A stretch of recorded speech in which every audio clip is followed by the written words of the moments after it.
Take number 3. Take number 3. Yes. Take number 4. That's right. Take number 4. My name is Audrey. I am somebody.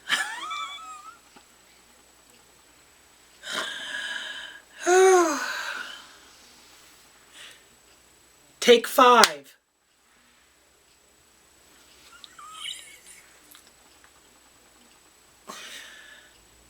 Take 6.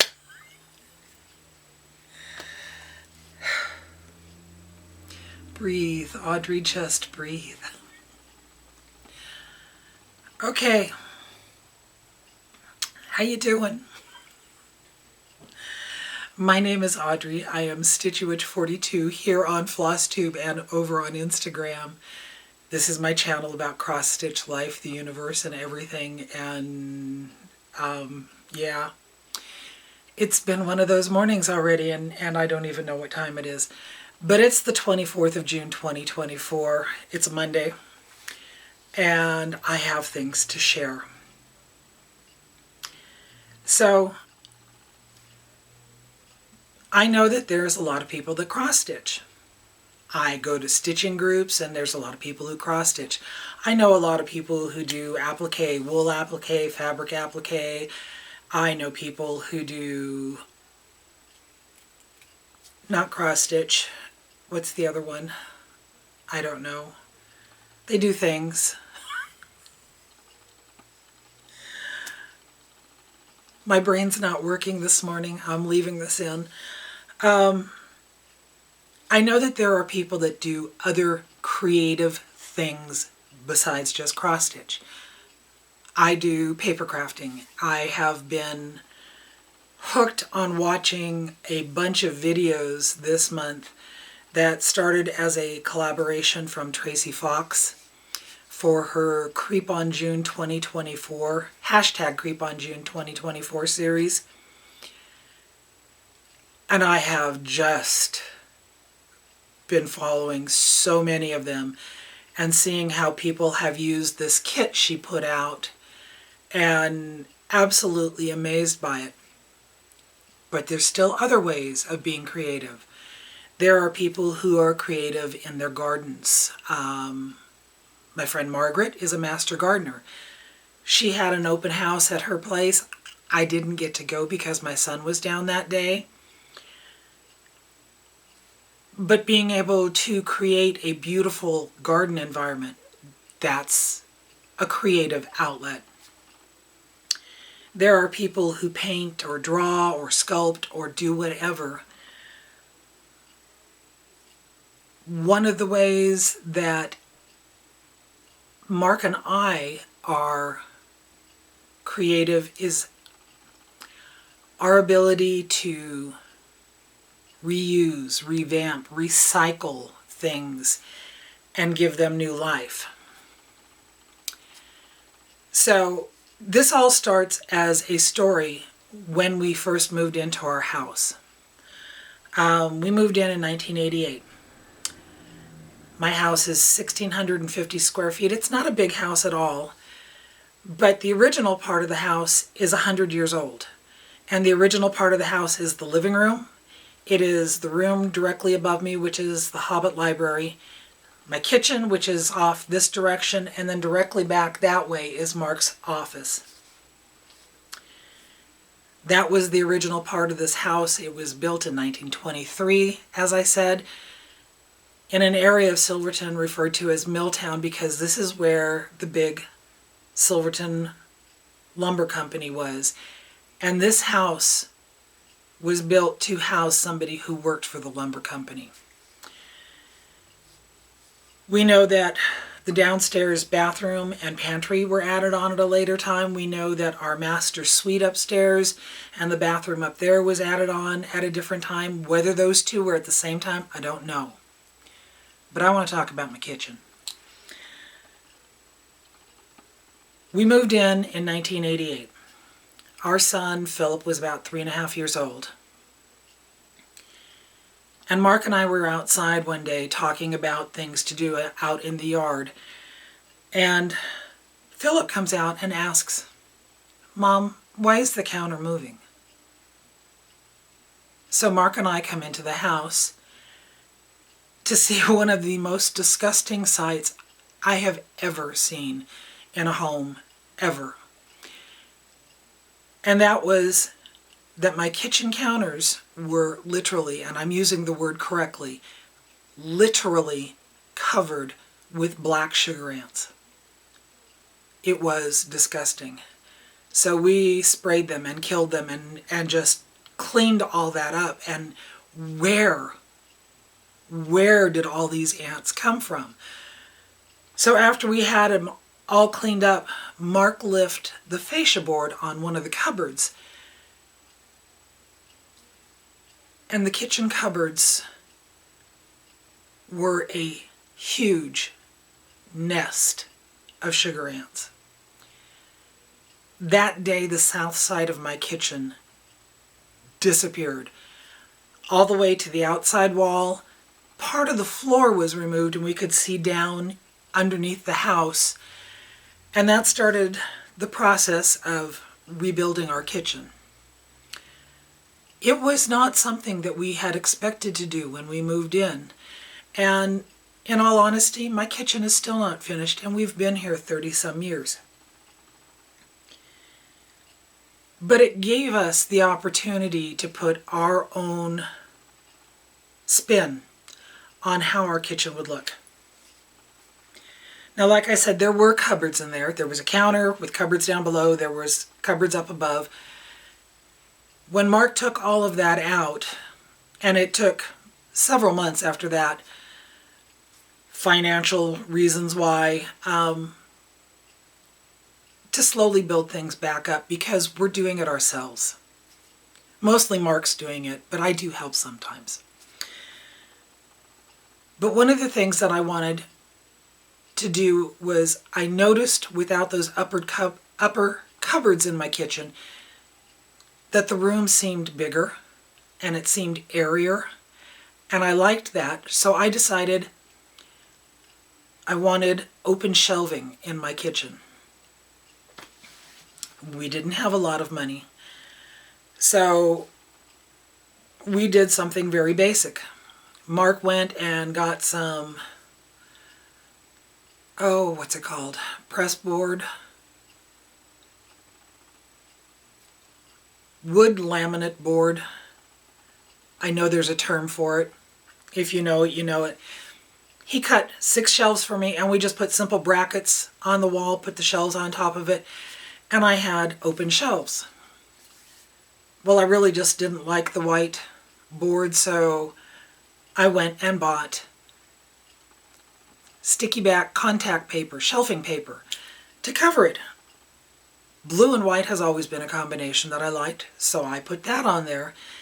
And for 30-some years, that's what's been in my kitchen until I retired. And something that I have wanted to do for a number of years now is to get rid of that blue and white paper on my shelves. So right after I retired, I went online and I found another kind of contact paper. This one is a wood grain contact paper. And Mark helped me figure out how much of it to order so that we could recover the shelves. And then I was telling Mark I really didn't like the brackets that were in there because they're very basic metal L-shaped brackets and just, yeah. I wanted something more industrial.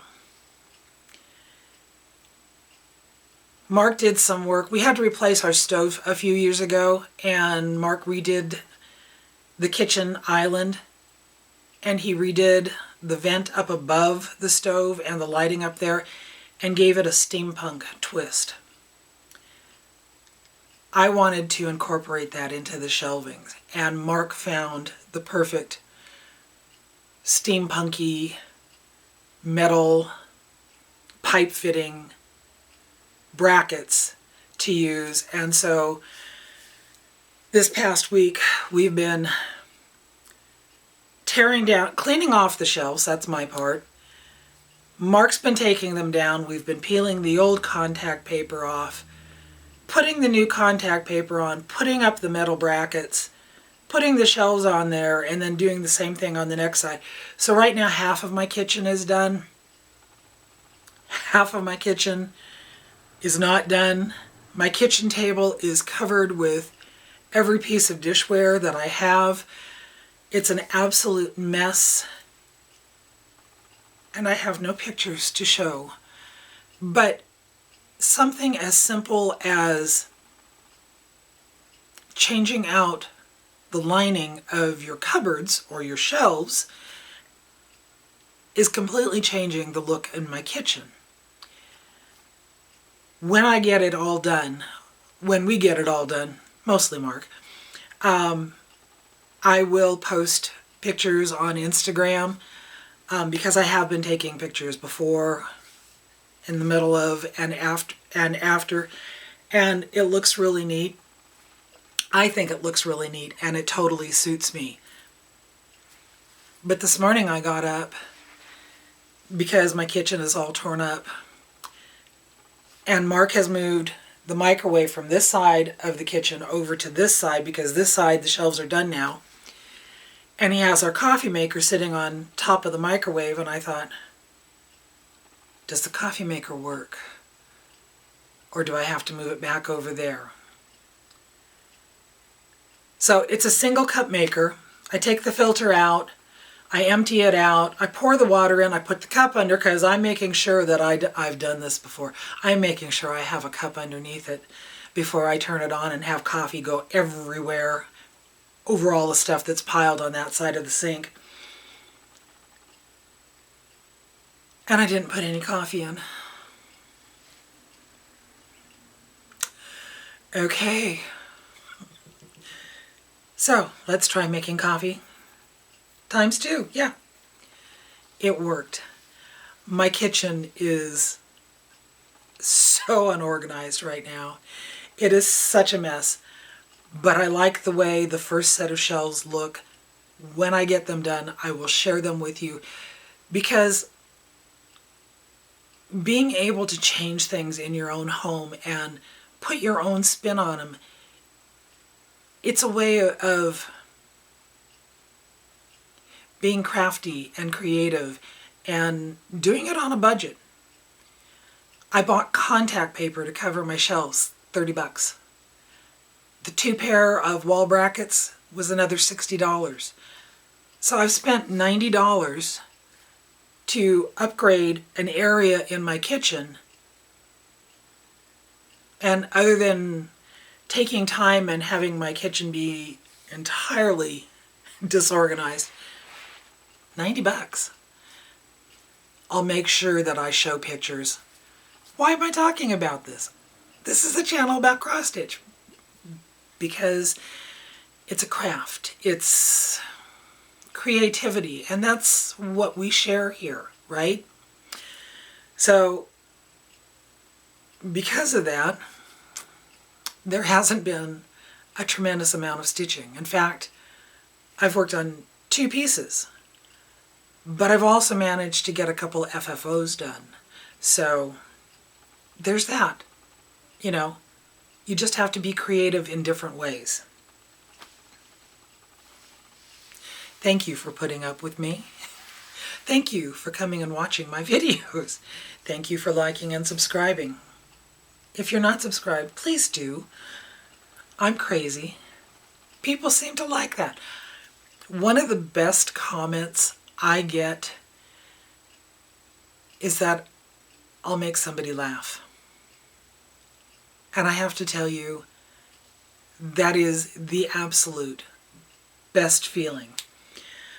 I joined the Lola Crow cross stitch, Facebook cross stitch page. And I posted it on my Instagram. I had stitched the Ghost Librarian on the left side of the design. And there is a candlestick behind her, and there's a candlestick on the other side, and they both have 3 candles on them. But on the librarian, 2 of them you see, and the other one you faintly see through the librarian. And I'd posted a picture on the group, and I've posted it on Instagram, that she has a candle up her bum.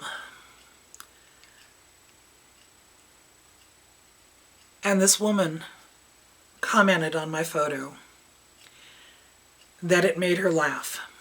She had had a very, very difficult week, and that post made her laugh.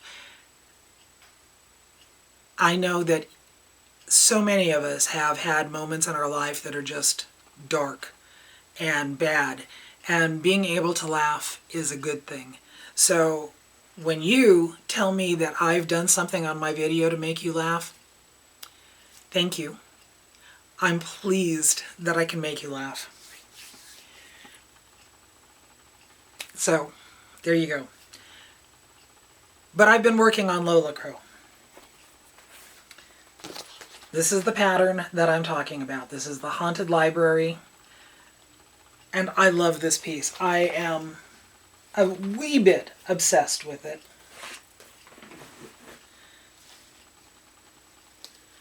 And this is where I'm at. And right here are the candles. And I don't know if you can see it, but there's one behind her bum. So I've got her all stitched. I'm working my way down the staircase on this side, and I need to come down this way. This morning when I got up, I was online, had my coffee, had my breakfast. I go online to Facebook, mostly to play backgammon. It's a way to wake my brain up. But I was looking through the Lola Crow Facebook page, and somebody who is stitching the Haunted Aquarium made a comment, "Wow, I'm so far behind. How many releases have there been so far?" And I thought to myself, how often do we tell ourselves negative comments? Because that's the way I read that. Wow, I am so far behind. It's a stitch along. It's a start along. It's done when you're done. Anna says she does start-alongs all the time. Not stitch-alongs, start-alongs, because that way she can start with everybody else, but she finishes it at her own pace. And that's an important thing to remember, is that we stitch at our own pace. I'm obsessing with this piece. I'm getting a lot done in a relatively quick time, as opposed to my Alphonse Mucha, who is languishing over there for almost 4 years, and I know I need to work on her, but this, okay? But I'm going back to the comment. Wow, I'm so far behind. No, you're not. We have to stop telling ourselves negative comments. That's just my opinion. We have to stop saying, wow, I'm so far behind. No, you're where you're at. There are things that I want to do out in my yard, and I have difficulty doing it because of the issues I have with my legs and my feet and my ankles and the lower half of my body. But still, when I get something accomplished outside, I try to tell myself, I did this. And I did this is so much more positive than I'm behind. Do it at your own space, at your own pace, not space. Stop telling yourself negative things. Give yourself the grace to say, I got this accomplished today. And it may be just a little thing. It might just be breathing. Sometimes we have to do that. So, yeah, I'm being preachy today. But it just kind of struck me that all of us do it in one way or another. We say, I'm behind, or I didn't, or I can't, or I shouldn't. And We should say, I did. I am. We should give ourselves a pat on the back for doing little things, because our lives are made up of so many little things, and it's an important thing. And oh my gosh, do I have to start my video again and go on to start 7? No. No. Look at this. This is gorgeous. This is the Haunted Library. It is on rogue stitching, sunflower printed linen called spiderweb. All that spiderweb is printed on the fabric. I did not do that. I've had several people ask me that. Why did you stitch all that spiderweb on there? I'm not that crazy.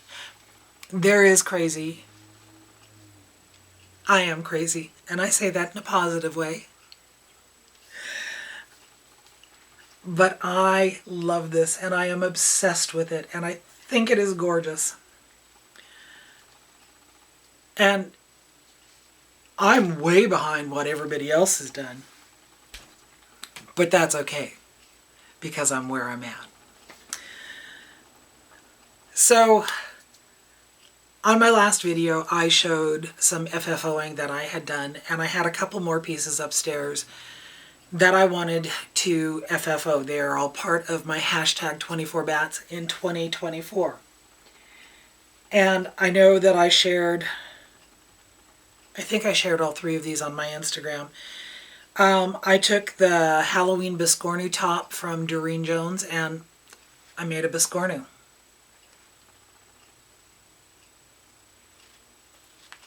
And I didn't put a button in the center of it this time because I was upstairs and I was looking at my buttons, and I could have put a black round button there or a white round button there or a bat, or I even thought an orange one.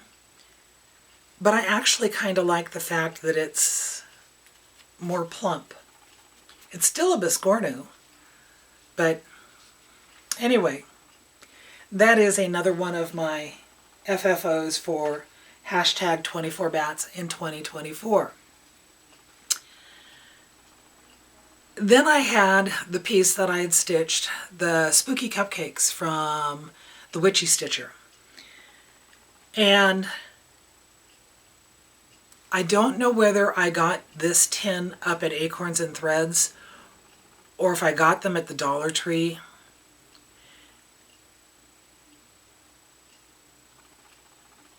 I think I got it at Acorns and Threads. I don't know, but it's a little cupcake tin or a tart dish or whatever you want to call it.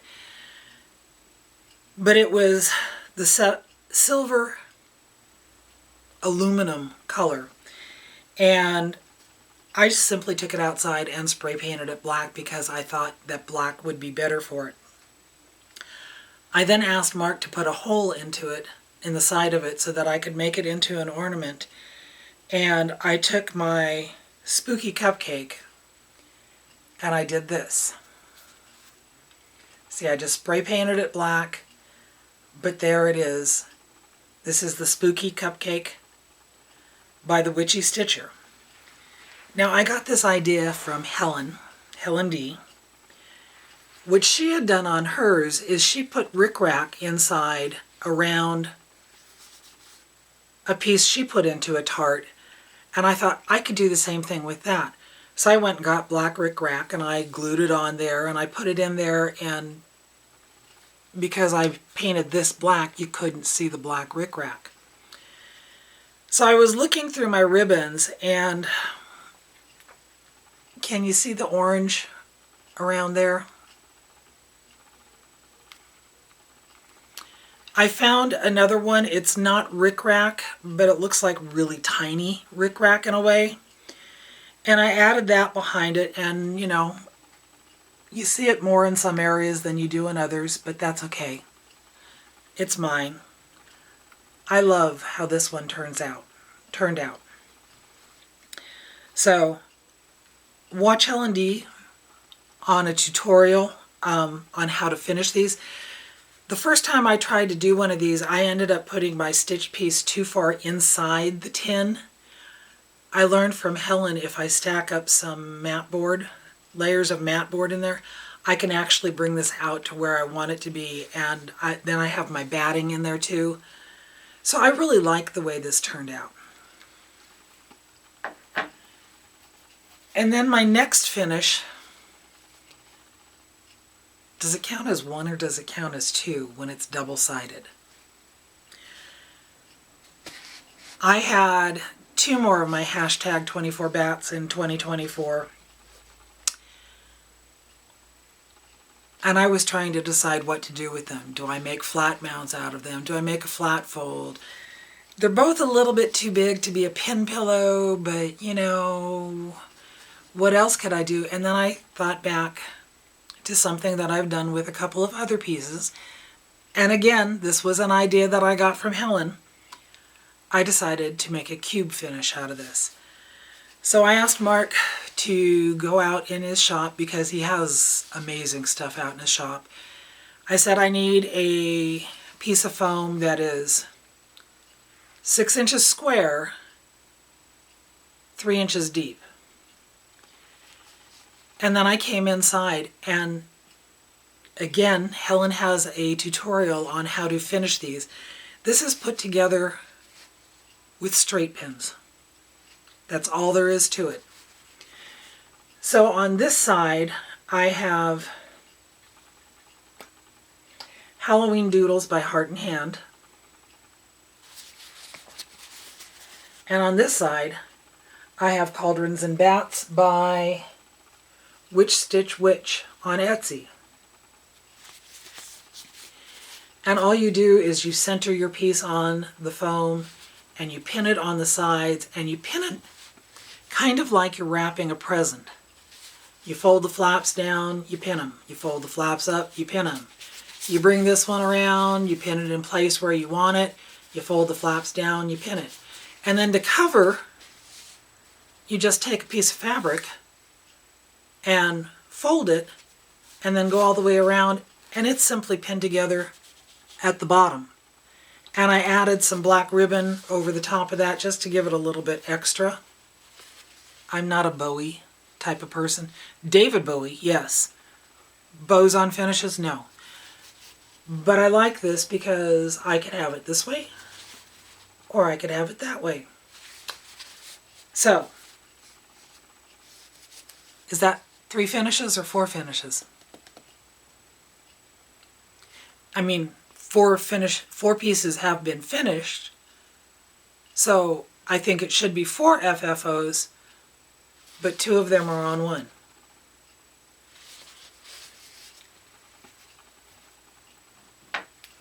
This is my brain on bats. Okay.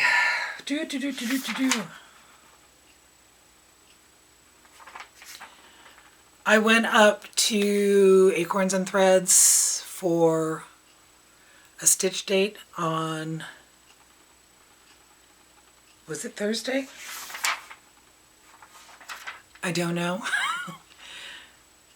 Because every day is Saturday. I'm retired. I went up to Acorns and Threads for a stitchy day. And I wasn't planning on buying anything, but then Ginny sat down next to me. And she had wandered into the shop, and she came back out with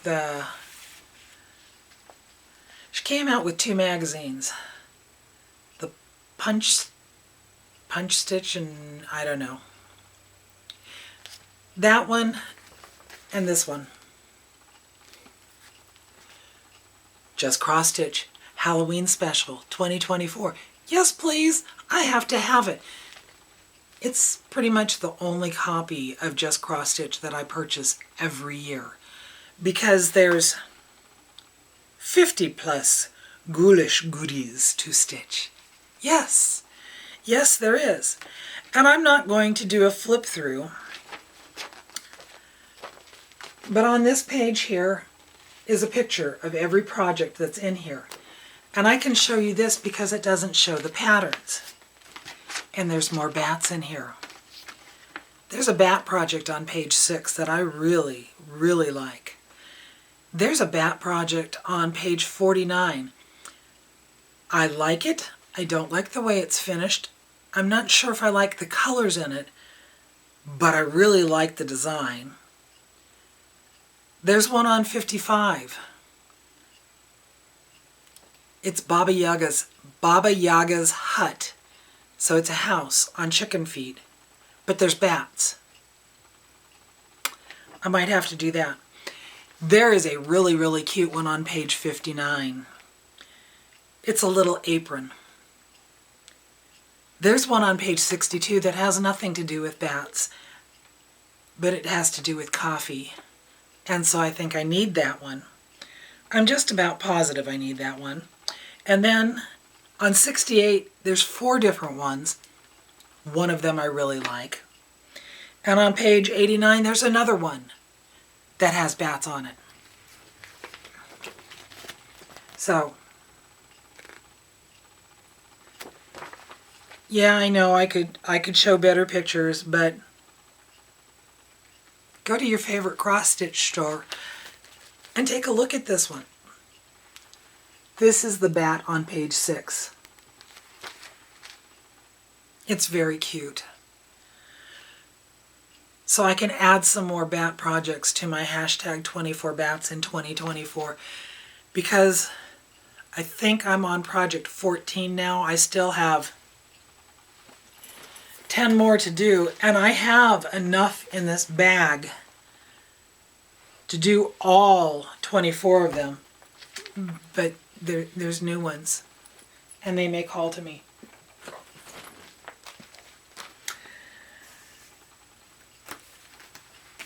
So, I have a start and a finish, and I know how I'm going to FFO it, and I'm going to share it now, and then you won't see it again until October. I am going to Acorns and Threads Pacific Northwest Stitch Summit 2024 in person. And once again, they are doing a smalls exchange. And I knew that I was going to stitch something for my smalls exchange. And I had seen this pattern up at Acorns and Threads probably a half a dozen times before I actually bought it. And that's this one by Frony Ritter. It is Dark Flame. You know, I kept looking at it, and I kept thinking, I really want to stitch that one. Bought it.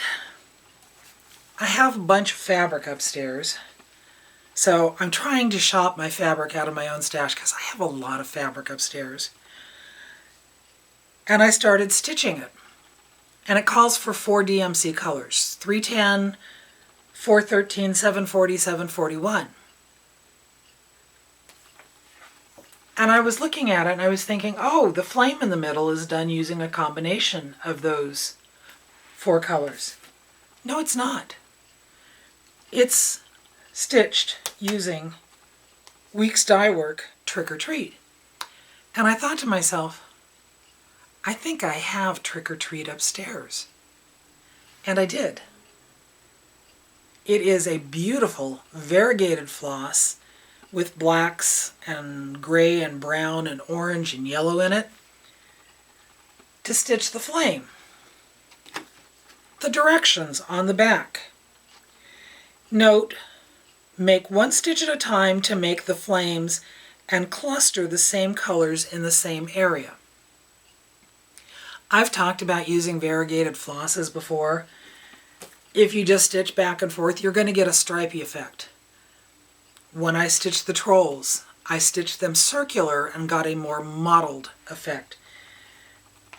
This time I decided to do what Frony Ritter says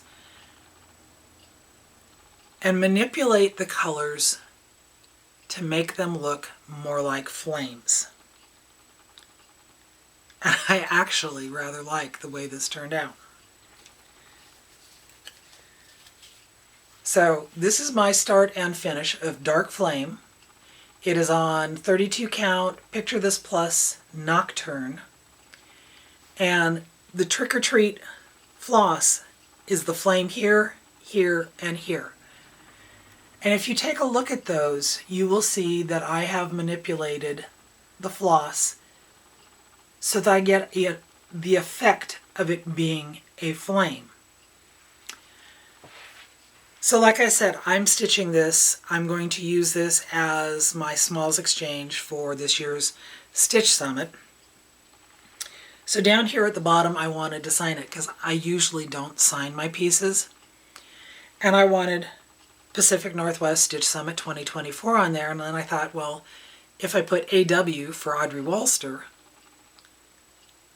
it doesn't balance. So I decided that I would do SW42, stitchywitch42, Pacific Northwest Stitch Summit 2024.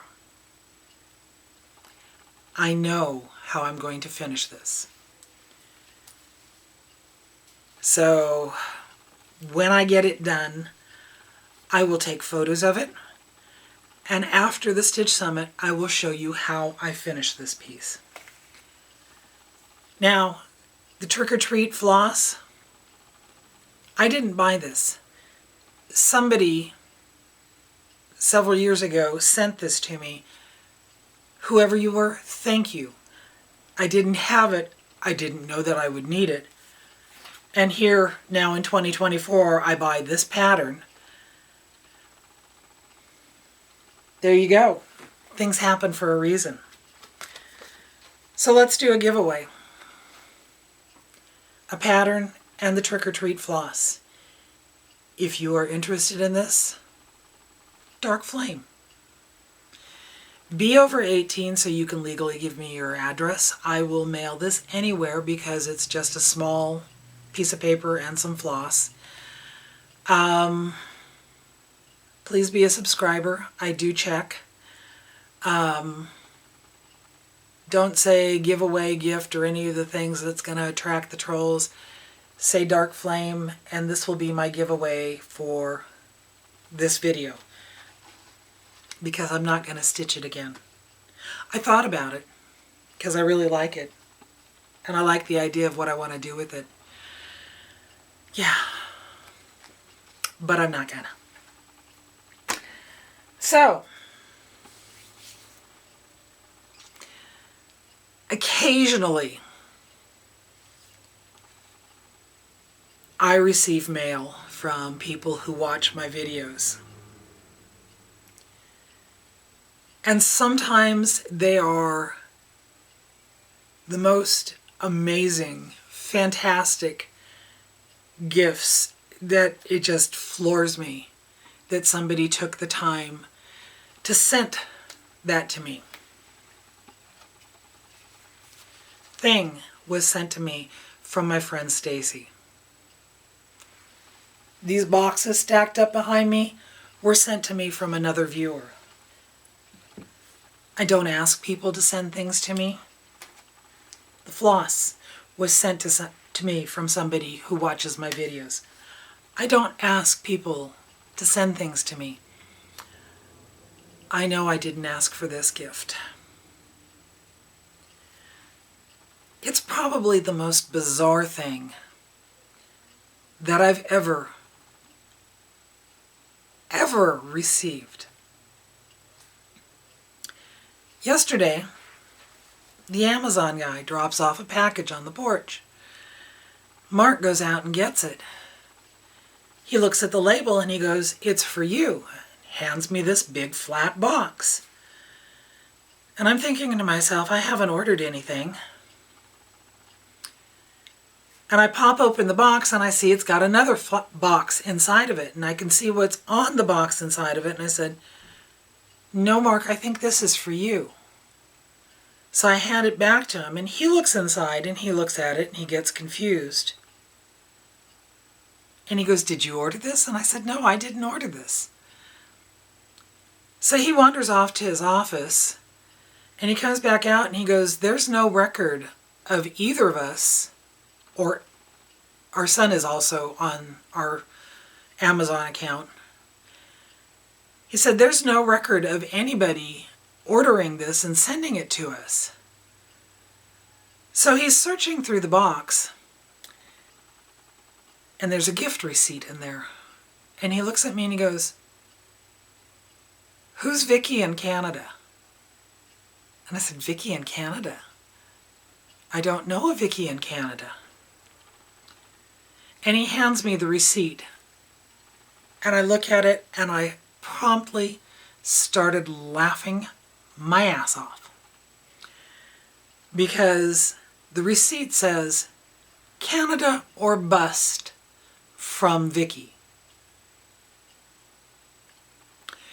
Remember a couple videos ago when I talked about Mark and I going on a jeeping adventure up to the Arctic Circle and driving through Canada with the black bear and the grizzly bears and the polar bears and having to do business out in the wild?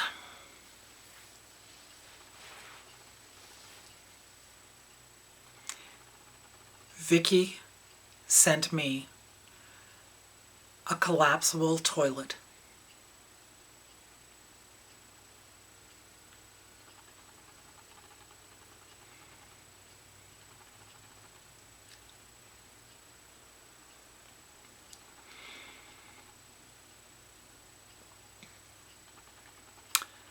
A collapsible toilet.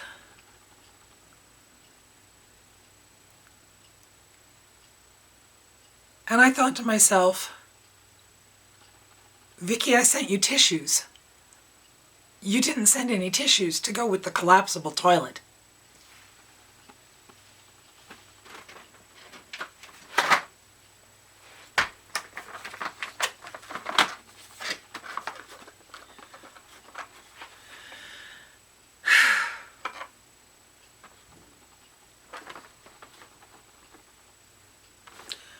I wouldn't trust this for anything.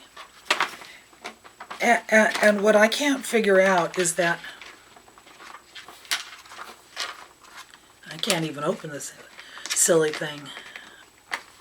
Yes, I have to do my business, but I can't get into it. On the inside of it, there's these things that poke up. What are they for?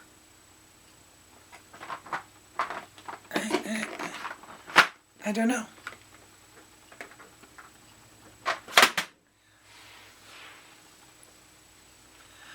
So,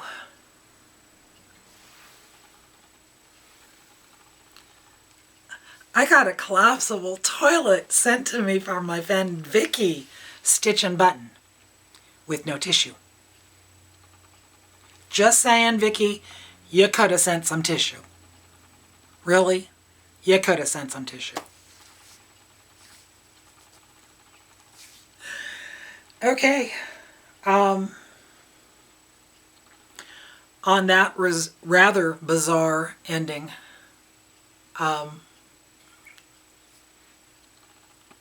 live long and stitch on, my friends. And hopefully you won't receive the bizarre gifts that I do. Because, yeah, I'm not trusting it. Live long and stitch on, my friends. Bye-bye.